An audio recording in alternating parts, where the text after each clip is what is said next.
We here at the Sports History Network proudly partner with 26 podcasts, all revolving around the history of sports. But did you know that many of our hosts were sports history authors way before they started their shows? It's true. We've got Joe Ziemba, host of When Football Was Football, Joe Zagurski, host of Pro Football in the 1970s, Mark Morthier, host of Yesterday Sports, Tommy Phillips, host of Lombardi Memories, and Scott Adamson, co-host of From the 55-Yard Line. All these authors have many books for you to choose from. To check them out, go to our website at sportshistorynetwork.com/sportshistorybooks. Pick up your copy today. Soundtrack provided by Kevin MacLeod of filmmusic.io. This podcast is part of the Sports History Network, your headquarters for the yesteryear of your favorite sport. You can learn more at sportshistorynetwork.com. Hello again, I'm John Gidley, and welcome to another trip into the football attic. Today we're going to talk about the 1994 Philadelphia Eagles, a team that started 7-2 but didn't even come close to making the playoffs. First, a little backstory. 1994 was the fourth season at the helm for Eagles head coach Rich Kotite. Kotite was hired in 1991 to replace Buddy Ryan, who was fired after a 5-season stint without a single playoff victory. In Kotite's very first game as head coach, Philadelphia's star quarterback Randall Cunningham tore his ACL and was done for the season. Despite this, the Eagles' historically strong defense, led by Reggie White, Jerome Brown, Clyde Simmons, Seth Joyner, and Eric Allen, carried a subpar offense to a 10-6 record. Because 1991 was a very competitive season in the NFC, both the Eagles and 49ers missed the playoffs despite going 10-6. In the 1992 offseason, Jerome Brown was killed in a car accident in Florida. He was only 27 years old. Playing with heavy hearts the whole season, Philadelphia returned to the playoffs with a healthy Randall Cunningham and an 11-5 record. They beat the Saints in New Orleans in the wildcard round, their first playoff victory since 1980, but were crushed by the Cowboys in Dallas in the divisional round. In 1993, the Eagles' leader on defense, Reggie White, decided to leave Philadelphia and sign with Green Bay.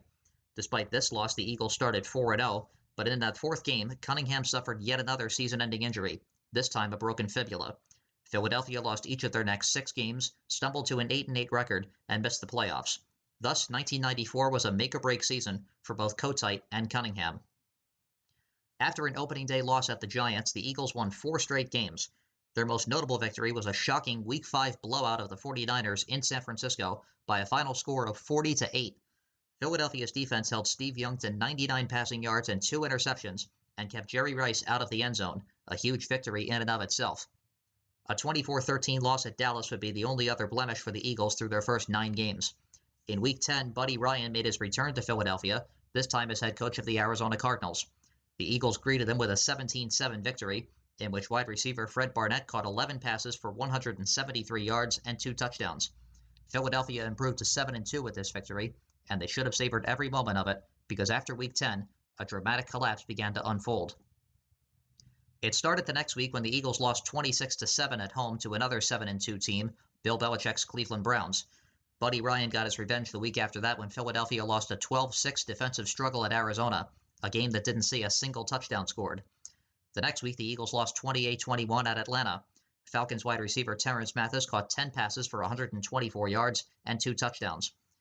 A Week 14 home game against the Cowboys was a ripe opportunity for Philadelphia to get their momentum back. Instead, Emmitt Smith ran for 2 touchdowns, Michael Irvin caught another from Rodney Peete, playing in place of an injured Troy Aikman, and Dallas cruised to a 31-19 victory. The Eagles were now 7-6, and it didn't stop there. The next week in Pittsburgh, despite holding the Steelers' offense largely in check, Randall Cunningham turned in what was quite possibly the worst effort of his NFL career, completing only 9 of 27 passes for 59 yards. Pittsburgh won 14-3 to send Philadelphia to an even 500 record. The next week at home against the Giants, the Eagles needed to win to keep their suddenly slim playoff hopes alive. Kotite made the decision to bench the slumping Cunningham in favor of Bubby Brister, who didn't prove much better in getting points on the board.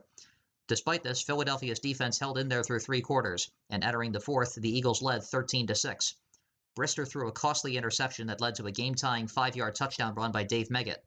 On the ensuing kickoff, returner Jeff Seidner ran into his own teammate Mike Zordich, fumbled the ball, and New York recovered. A few plays later, Brad D'Aloiso kicked an 18-yard chip shot field goal to give the Giants a 16-13 lead. With less than a minute to go and no timeouts, Philadelphia did manage to get into field goal range, but Eddie Murray's 42-yard attempt to tie the game hooked to the left. The Eagles lost their 7th consecutive game, falling to 7-8 and out of the playoff race.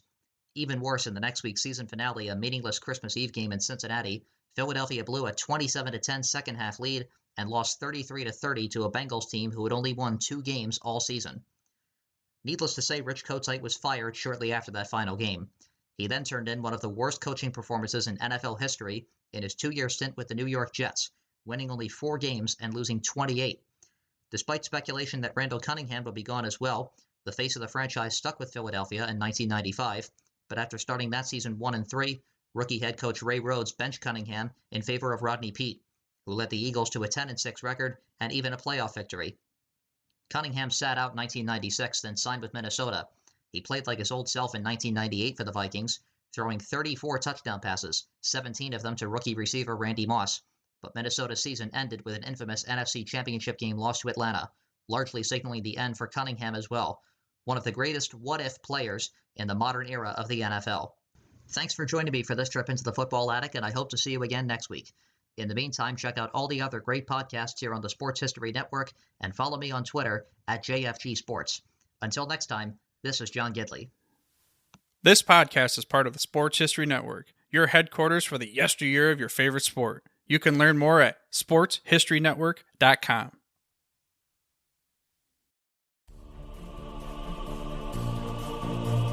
We at the Sports History Network are thrilled to work with our sponsors and partners. With their support, we are able to produce great content for you. The other cool thing is most of our sponsors and partners offer discounts to pass along to our fans. So if you go to the sportshistorynetwork.com/sponsors page, you'll find Row 1, Royal Retros, Play Classic, Thrive Fantasy, and Mega Seats. All of these offer great discounts. Specifically at Row 1, you can save 15% at the Row 1 Gallery with the code SHN. The Row 1 Gallery includes over 5,200 reproduced sports history prints on a variety of sizes of wood, metal, canvas, acrylic, or poster paper. The Row 1 shop also has thousands of more unique items with retro and historical designs dating back to 1876, including t-shirts and long-sleeve shirts, phone cases and mugs, blankets and pillows, towels, and even shower curtains. With Royal Retros, they're the king of throwbacks. They've got jerseys, shirts, hats, collectibles, and more from defunct leagues and other teams in those leagues. From Play Classic Games, it's sports simulation board games. Just use the code SHN for 10% off your first order. From Thrive Fantasy, it's a daily fantasy sports and esports app for player props. Use the promo code SHN for instant 100% match up to $100. And with Mega Seats, they're tickets with no fees. You can save up to 10% with the code SHN. So check them out on the sportshistorynetwork.com sponsors page. That's sportshistorynetwork.com/sponsors. The soundtrack is provided by Kevin MacLeod of filmmusic.io.